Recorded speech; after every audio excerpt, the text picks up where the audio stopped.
সবাইকে নমস্কার। আমি নূপুর সাহা, ঢাকা বাংলাদেশ থেকে। আমার চ্যানেলের ভিডিও দেখার জন্য সবাইকে স্বাগত। এখানে দিয়েছি একটা রূপচাঁদা শুটকি মাছ, সবচেয়ে দামি শুটকি রূপচাঁদা। এই একটা শুটকির ওজনই প্রায় 250 গ্রাম। 2500 টাকা কেজি এই রূপচাঁদা শুটকি, অরিজিনাল সামুদ্রিক রূপচাঁদার শুটকি। এটাকে এখন কেটে ধুয়ে পরিষ্কার করে নিব। আমি ছোট ছোট পিস করে এই রূপচাঁদা শুটকিটা কেটে নেব।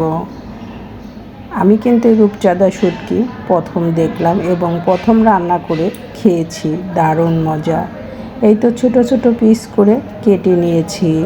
এখন এগুলো হালকা গরম জলে ধুয়ে নিব।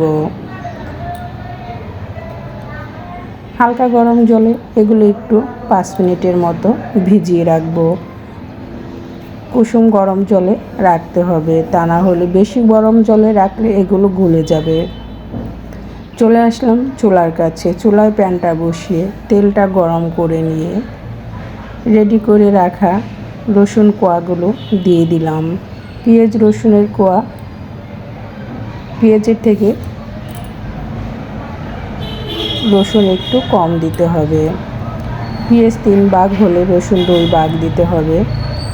রসুন হালকা একটু ভেজে নিয়ে পেঁয়াজগুলো কিউব করে কেটে নিয়েছি।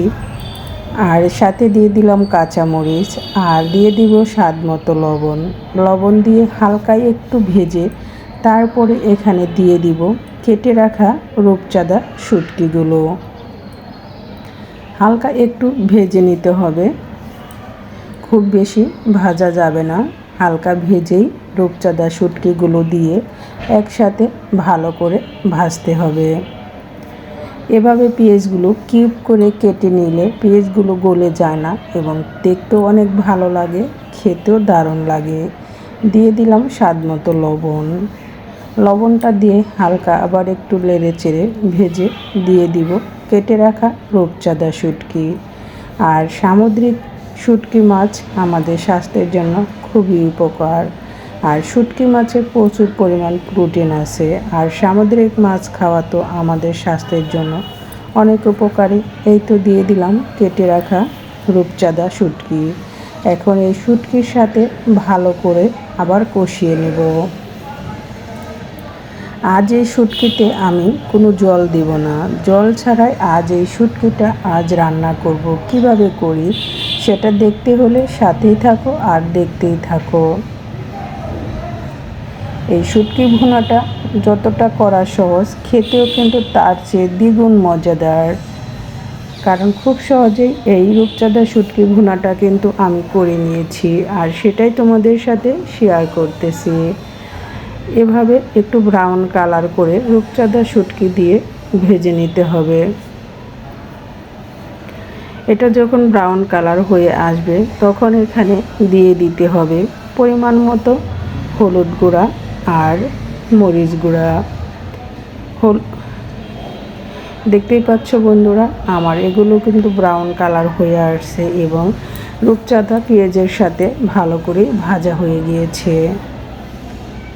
কারণ মশলা দেওয়ার আগে এভাবে চুলার আঁচটা লো মিডিয়াম আঁচে রেখে ভালো করে একটু এভাবে ভেজে নিতে হবে।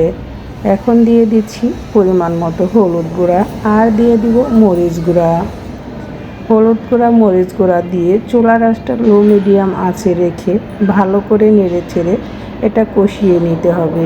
ঝাল যে যেরকম খাবে ঠিক সেভাবে দিয়ে নিতে হবে। তবে আমি একটু ঝাল ঝালি তৈরি করব। এভাবে চুলার আঁচটা কমিয়ে নেড়ে চেড়ে এটাকে ভালো করে কষিয়ে নিতে হবে। দেখতেই পাচ্ছ বন্ধুরা, কালারটা কতটা সুন্দর, খেতেও কিন্তু দারুণ ইয়াম্মি হয়েছিল। আর শুটকি মাছ খেতে তো অনেকেই পছন্দ করে, আবার অনেকেই করে না। তবে যারা শুটকি পছন্দ করে তারা তো এর মজাটা অবশ্যই জানো, যে শুটকি মাছের পারফেক্ট ভুনা বা ভর্তা যদি হয় খেতে কিন্তু দারুণ অসাধারণ লাগে। যে কোনো রান্নায় বা যে কোনো রেসিপির মশলা যদি পারফেক্টভাবে হয় তবে সেই রেসিপির স্বাদটাও কিন্তু অনেক ভালো লাগে। এভাবে নেড়ে চেড়ে কষিয়ে নিতে হবে। আমার ভুনাটা কিন্তু প্রায় হয়ে গিয়েছে। গরম গরম ভাতের সাথে এমন একটা মজাদার শুটকি ভুনা হলে কেমন হবে বলো তো? আর আমার রেসিপিটা এত সময় ধরে যারা দেখলে তাদের সবাইকে অনেক অনেক ধন্যবাদ। আমি এখন চুলা থেকে শুটকি ভুনাটা নামিয়ে নিব, কারণ আমার শুটকি ভুনাটা হয়ে গিয়েছে।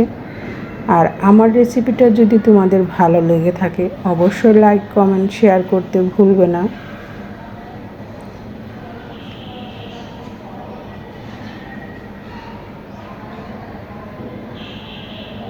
আমি এখন চুলা থেকে নামিয়ে নেব। এই ছিল আজকের মজাদার শুটকি বোনা। নতুন পুরাতন বন্ধু যারা এত সময় ধরে ভিডিওটি দেখলে তাদের সবাইকে অসংখ্যবার ধন্যবাদ। আর এভাবেই সাপোর্ট করে তোমরা আমার পাশে থেকো, আমিও তোমাদের সাথে আছি। এখন আমি চুলা থেকে নামিয়ে নেব।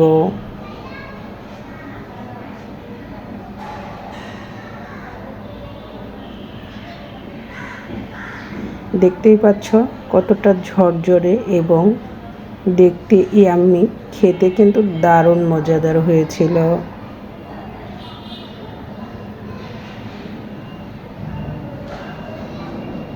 সবাই ভালো থেকো, সুস্থ থেকো। আজকের মতো ভিডিওটি এখানেই শেষ করব। আবার আসবো তোমাদের সাথে নতুন ভিডিও নতুন রেসিপি নিয়ে। সেই পর্যন্ত সবার সুস্থতা কামনা করে এখানেই রাখছি।